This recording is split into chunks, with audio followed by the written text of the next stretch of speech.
એક વખતની વાત છે. એક રાજ્યમાં વિહાન નામનો રાજકુમાર રહેતો હતો.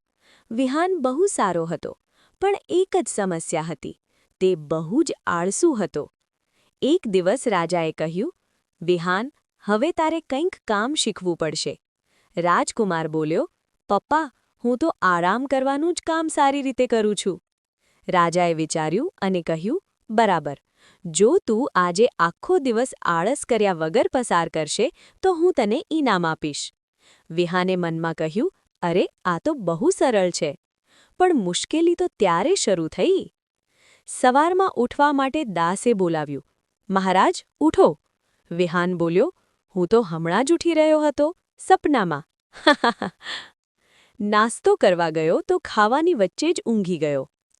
ઘોડા પર બેસવા ગયો તો ઘોડો દોડ્યો અને રાજકુમાર બોલ્યો, અરે ધીમે દોડ, મને ઊંઘ આવે છે. સાંજ સુધીમાં રાજકુમાર એટલો થાકી ગયો કે બોલ્યો, આળસ કરવું જ સૌથી મુશ્કેલ કામ છે. રાજા હસ્યા અને કહ્યું, હવે સમજાયું ને, કામ કરવું વધુ સારું છે. અને રાજકુમારે પણ નક્કી કર્યું કે હવે તે આળસ છોડીને કામ કરશે, થોડું થોડું. શીખ, વધારે આળસ કરશો તો મજા પણ મુશ્કેલી બની જશે.